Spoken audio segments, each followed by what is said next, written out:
United States of America, and to the republic for which it stands, one nation under God, indivisible, with liberty and justice for all.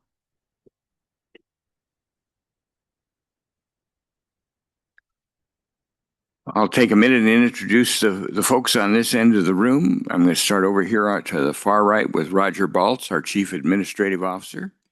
Nicho Hash from the County Attorney's Office, trying to keep us in line. Candace Payne is Commissioner Candace Payne is to my right. Commissioner Andy Hunthausen to my left. I'm Tom Rolfe, Chair of the Commission this year. And to our far left is Brandy Grandy, who is recording all the activities of our meeting, and we'll have them up on our website as soon as possible. We do have a sign-up sheet on the other side of the bar. We ask that people sign there and leave us a contact information should we need to get back to you on anything. And then there's also a agenda for today's meeting there as well. We have a couple of consent action items, Mr. Baltz. Thank you, Mr. Chair and Commissioners. Yes, the first item is item 2A, Resolution 2026-77, declaring county property surplus property, and staff recommends approval of that item. And then item 2B on your agenda is attorney-client agreement, and staff recommends approval of that item as well. Thank you, Commissioners. Are there any questions for Mr. Baltz on the consent action items? Seeing none, is there any public comment on the consent action items? Any public comment? Seeing no public comment, do we have a motion? Mr. Chair, I would move that we approve consent action items 2A and B as presented. Second. We have a motion and a second. Is there any discussion on the consent action items from the Commission? Seeing none, we'll move to a vote. All those in favor of approving the consent action items 2A and 2B, as explained by Mr. Baltz, please say aye. Aye. Opposed, same sign. Motion passes unanimously. Now let's go on to the regular action items. Action item 3A, grant award to Lewis and Clark Public Health from the Montana Arts Council. Thank you. Good morning, Mr. Chair, members of the Commission. I'm Sarah Sandau. I'm the grant specialist at Lewis and Clark Public Health. Today before you for your consideration is a grant award from the Montana Arts Council for their Montana Arts and Health Lab Pilot Program. The grant period would begin July 1st, 2026 and runs through November 30th, 2026 in the amount of $7,800. The Montana Arts Council is the agency of state government established to develop the creative potential of all Montanans, advance education, spur economic vibrancy, and revitalize communities through involvement in the arts. With special project funds from the National Endowment of the Arts, the Montana Arts Council has launched an Arts and Health pilot program to support new cross-sector partnerships placing artistic practices at the center of healthcare environments. The goal is to explore ways that artists can actively help address public healthcare challenges in Montana communities. The purpose is to demonstrate the efficacy of this pilot in a few select communities. Helena would be one of those. Lewis and Clark Public Health would like to use the funds to partner with local artists to provide a 6-week series in October through November of art classes in different forms to a group of healthcare practitioners. The goal of this series is to help reduce stress, learn new ways to deal with stress trauma that they're exposed to, and to learn ways to continue artistic practices individually and in their healthcare work.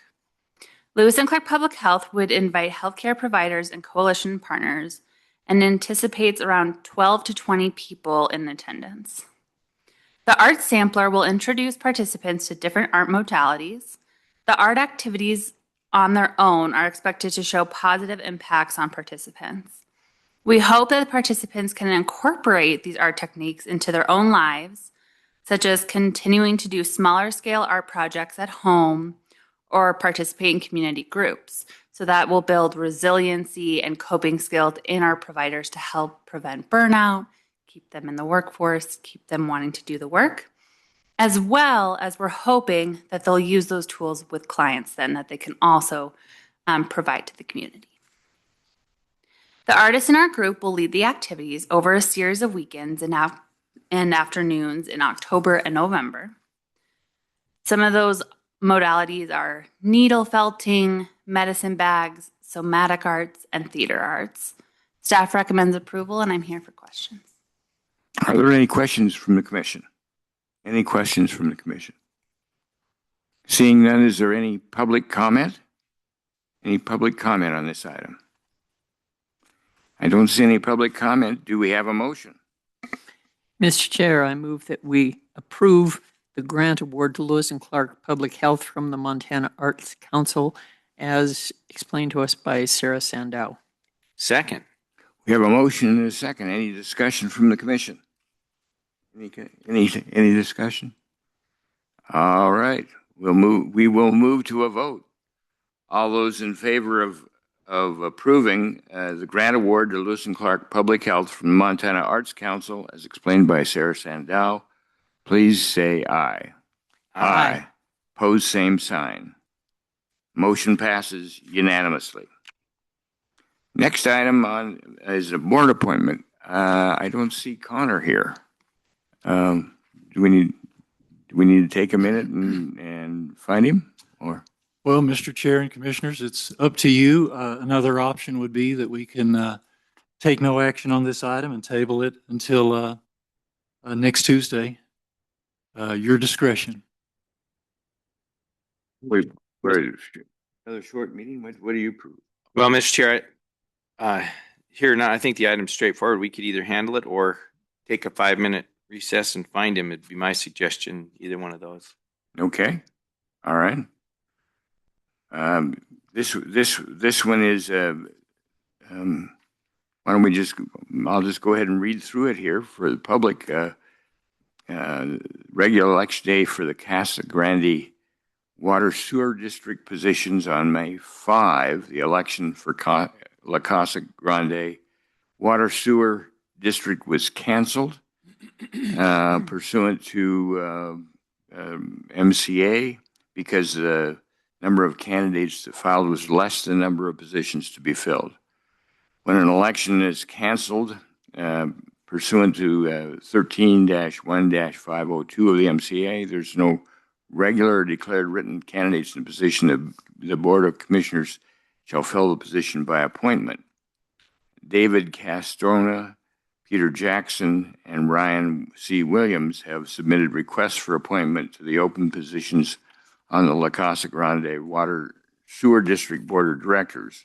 Each is a registered voter within the applicable district and meets all statutory requirements to serve as a trustee.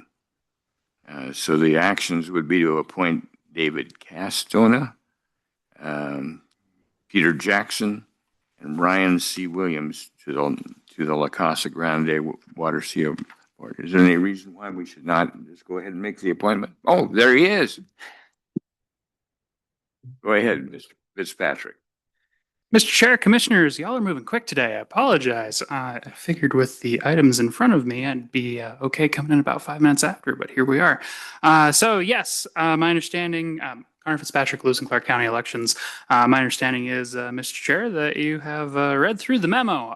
So I will skip that portion of my presentation. And if you have any questions, I am here. Otherwise, staff recommends appointing all 3 of those folks to the 3 open seats on the La Casa Groundwater Sewer District. Okay. All right. Any questions from the commission? Any questions from the commission? Is there any public comment? Is there any public comment? Seeing none, do we have a motion? Mr. Chair, I'd move that we appoint David Castona, Peter Jackson, and Ryan Williams to the La Casa Grande Water and Sewer District as read into the record. Second. We have a motion and a second. Is there any discussion? Yes, I would, Commissioner. I'm sort of amazed that there were no applicants for the first time around. Connor, can you talk a little bit about getting people to help run their own communities? How important this is? Mr. Chair, Commissioner Payne, yeah, absolutely. So I think there might be a couple of items, not necessarily in tension here, but kind of competing. So on the one hand, I believe it was during the 2023 legislative session, the legislature shortened the filing time frame for candidates for special districts and really just races generally. But these folks still applied after the fact, after that candidate filing had closed anyway. So perhaps there is a bit of a hope on the district that, hey, if we leave the door open, maybe someone will decide, you know what, actually, I'm kind of curious about this special district thing, this water sewer district, this fire district, hospital, park, et cetera, et cetera. And I'm going to poke my head in and see what's going down. And at that point, someone might go, well, would you like to stay? Because I'll retire. I've been here for 2 decades or XYZ. But then also these folks may have tried to do some recruiting at the same time, run into the same issue where everybody's just kind of like, the status quo is okay. We like who's on the district. We feel that we can communicate with those folks. We know where they're at, et cetera, et cetera. So we're not in any kind of major concern similar to other fire districts or water sewer districts that we've discussed here before, which may or may not be what the folks that are wanting to be on the board prefer. I know some folks perhaps would like to go spend their life doing other things, but here they are continuing to serve their community in one fashion or another. Whenever we get someone asking in our office about serving a special district or, hey, I would like to know more, give them a bit of a rundown. This is what the special district does in general terms. This is the information we have for who to contact when they meet, et cetera, and would definitely encourage you to attend a meeting and see if you want to jump in and help out. With a fire district, you've kind of got the two halves. You've got the board of trustees half, but then you also have the firefighter half. So there's serving in 2 different ways there. La Casa Grande is one of the few water sewer districts that has its own secretary. And so there's a path to serve there. So service is not just as a director or a trustee, but there are some folks that jump in behind the scenes to assist as well. And at the end of the day, if things are being run well, then, or at least if folks feel that things are being run well, then perhaps there's less interest in hopping in and helping out. But that's kind of my 2 cents on that, Commissioner. Thank you, Connor. I was somewhat concerned that you had used some strong arm methods that we might not approve of. So I'm relieved to hear that this was done in a very professional manner. Thank you. I try to keep it to a winning smile and a persuasive argument. Well, it's really important when the folks step up and participate in their government, and there's a lot of opportunities to be involved in groups like this that have actual bearing on how much the fees for water and sewer are, and then there's some of the groups that we have within the county that are advisory, make recommendations for projects or things that we might do to improve the activities in the county. But a lot of opportunities to participate. There's a lot of them are listed on our county website. We encourage people to take a look and see if there's an area they have an interest in, and to put their name in the hat, see if we can and to get involved. And it's always good to attend some of those meetings to hear what's going on. So we'd like to encourage folks to do that. Any other comments that we have? All right. Well, we have a motion and a second to approve these board appointments. Is there, if there's no further discussion, we'll move to a vote. All those in favor of approving the board appointments to the La Casa Grande Water Sewer District as presented by Connor Fitzpatrick, please say aye. Aye. Aye. And pose same sign. Motion passes unanimously. Well, we had a rather short meeting today. We have arrived at the end of our regular scheduled items, but we always offer an opportunity for the public to bring up things that are of concern to them that are under the purview of the county commission. And so, is there any public comment? Is there any public comment? Seeing none, we're adjourned.